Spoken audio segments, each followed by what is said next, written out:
안녕하세요. 저는 이제 환갑을 넘긴 60대 초반인 남자입니다. 이제 다 늙어서 젊었던 시절에 있었던 패기도 없고 용기도 잃으니 사는 낙이 없네요.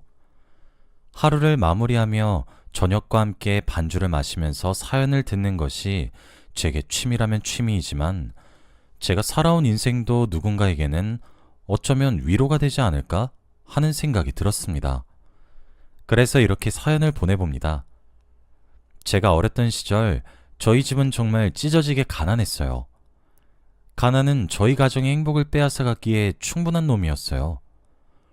저희 부모님은 제가 태어나고 제 밑으로 동생이 태어나면서 점점 크게 싸우셨습니다. 제가 태어났을 때까지만 해도 아버지가 직장을 다니고 계셨기 때문에 형편이 괜찮았습니다.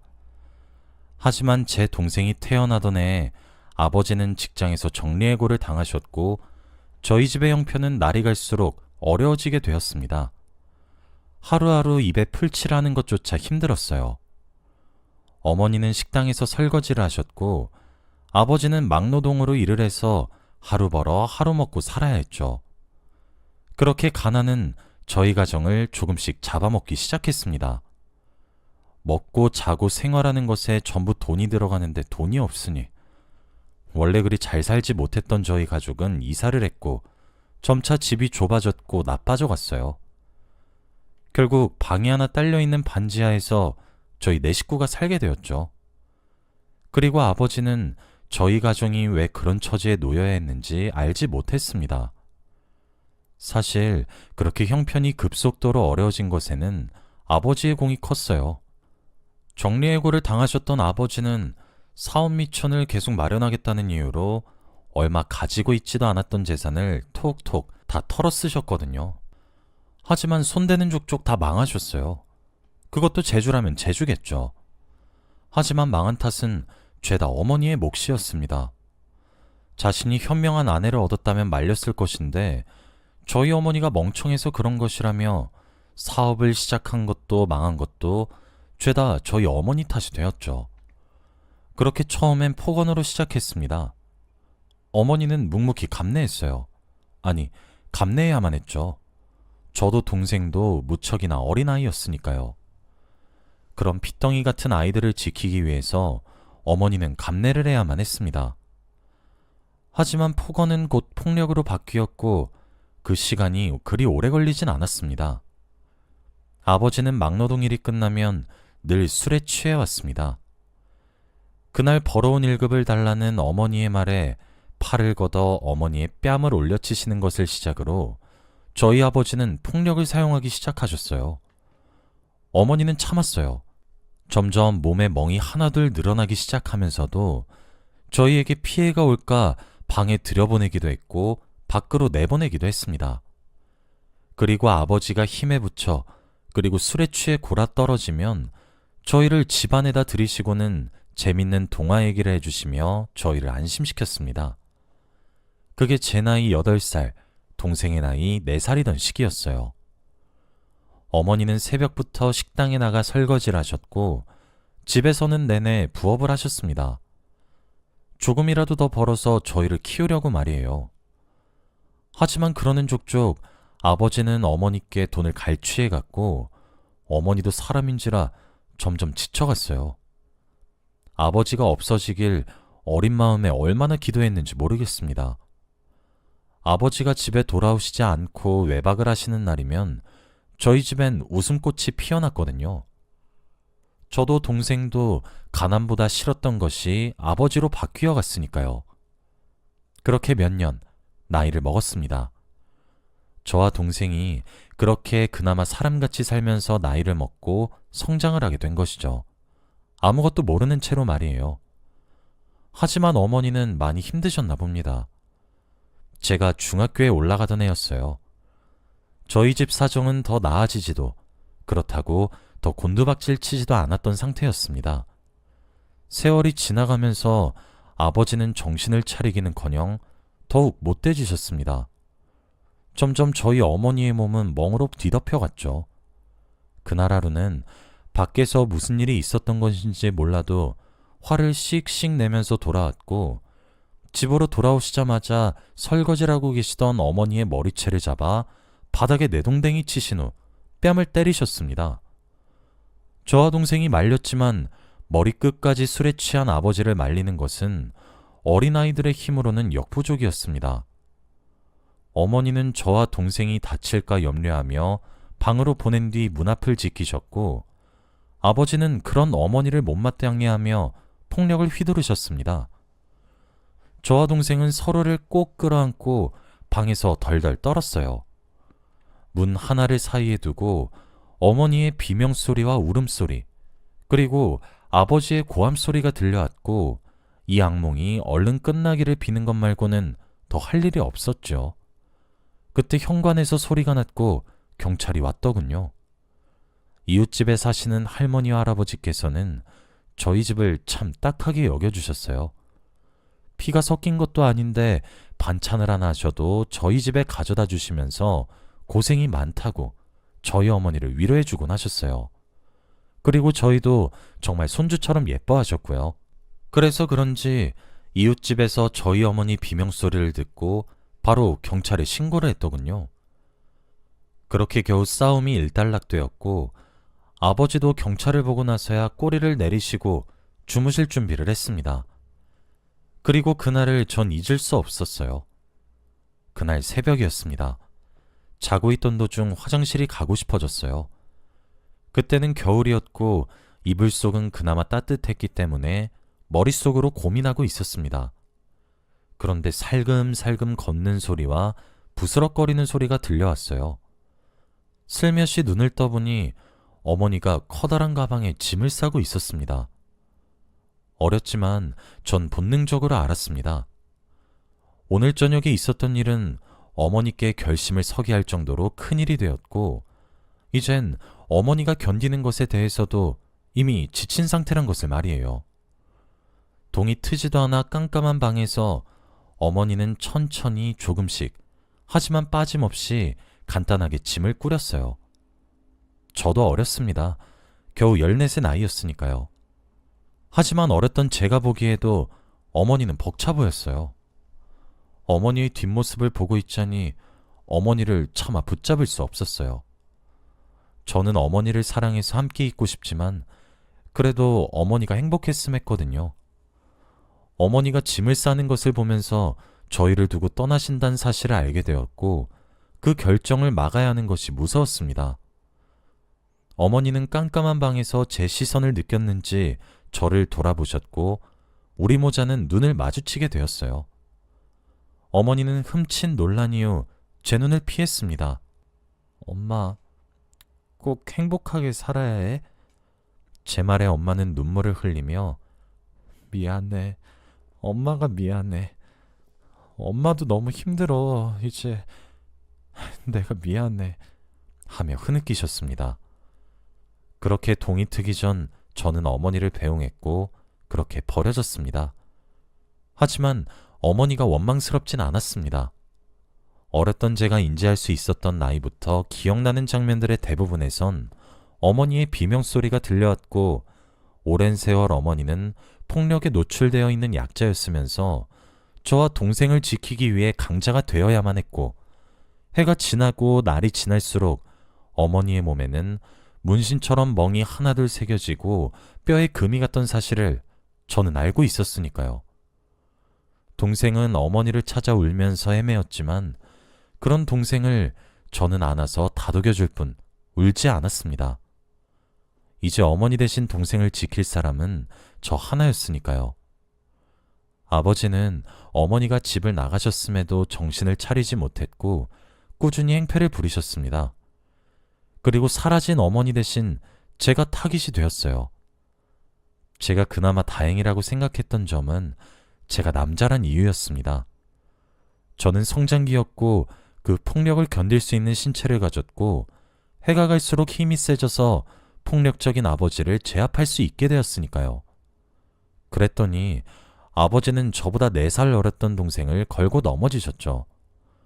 동생은 속수무책으로 어머니 대신 당해야 했습니다. 제 동생은 여자아이였거든요.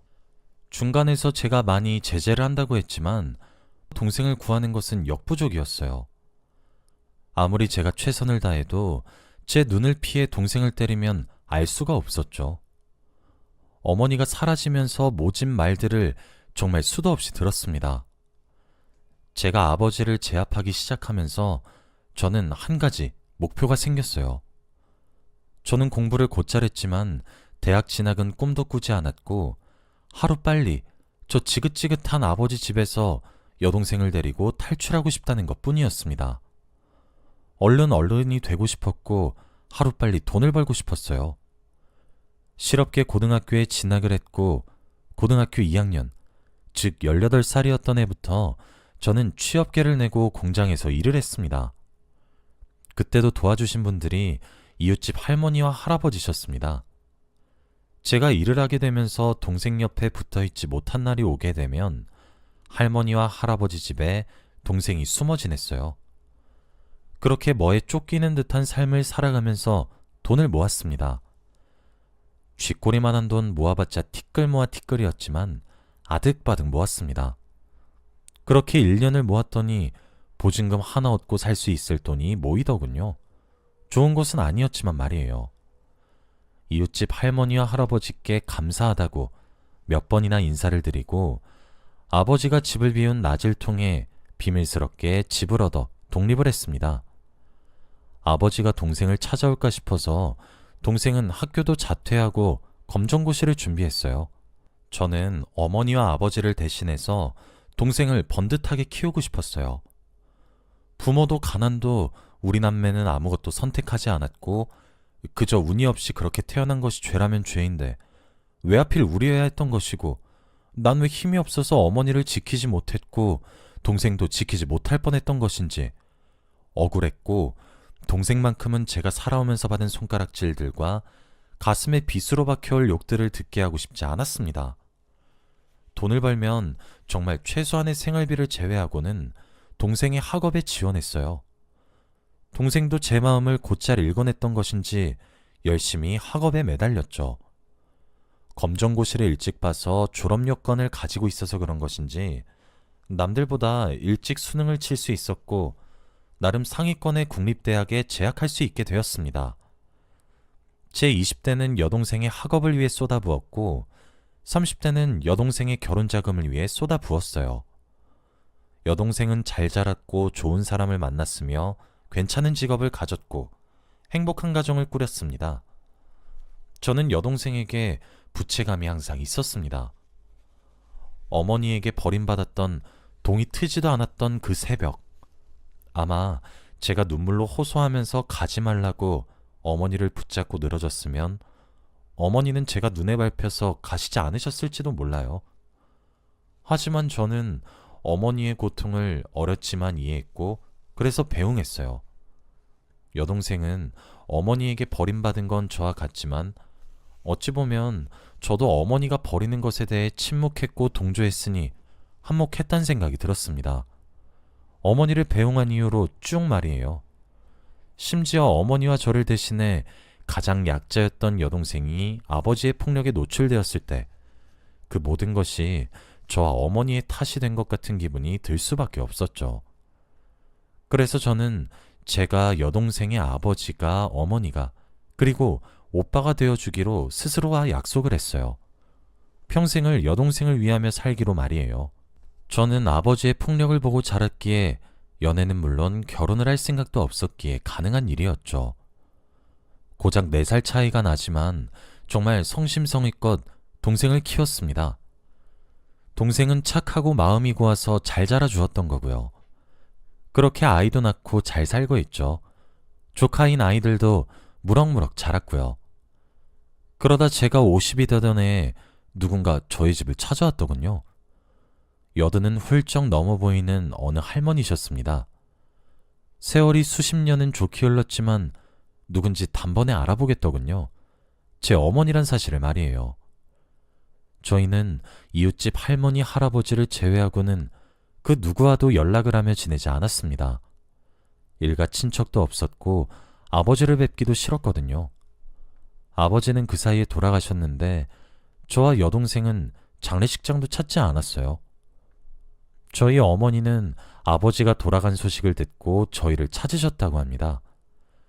이웃집 할머니 할아버지에게 물어보려고 해도 이미 세월이 지나 두 분도 돌아가신 지 오래였고 저희 남매의 생사를 아는 사람이 아무도 없어서 정말 수소문을 하고 또 해서 겨우 찾았다 하시더군요. 그렇게 어머니를 집안에 들였고 우린 한동안 아무런 말도 하지 않았죠. 어머니를 만나고 깨달았어요. 저는 어머니의 고통을 이해했던 만큼 그럼에도 불구하고 우리를 버리는 선택을 했던 어머니를 원망했고 증오했고 미워했지만 그만큼 사랑하고 있었던 사실을 말이에요. 저도 어머니의 정을 많이 그리워했었던 사실을 깨닫고 만 것이죠. 어머니는 그간의 이야기를 묵묵히 들으셨고 제게 미안하다고만 얘기를 하셨습니다. 그런데 그렇게 밉고 원망스러운데 눈물을 흘리며 어머니가 얼마나 후회했는지 모른다고 너무 미안했다며 흐느끼는 소리에 모든 부정적인 감정들이 눈 녹듯이 사라지더라고요. 그렇게 어머니를 모시기로 했습니다. 어머니는 그 나이에 여전히 정정하시더군요. 여동생도 어머니의 존재를 듣자마자 불이 나게 저희 집을 찾아왔고 한동안 아무 말을 서로 주고받지도 않더니 이내 서로 안고 펑펑 울었어요. 어머니는 수십 년 동안 주지 못한 사랑을 만난 김에 다 주시려는 사람처럼 정말 애정공세를 하셨습니다. 저희 남매와 쇼핑을 가거나 영화를 보거나 또는 저희 밥 위에 반찬을 놓아준다거나 이렇게 사소한 것부터 여동생의 전세금을 조금 도와주시는 것처럼 커다란 것까지 물심양면으로 돕기 시작하셨습니다.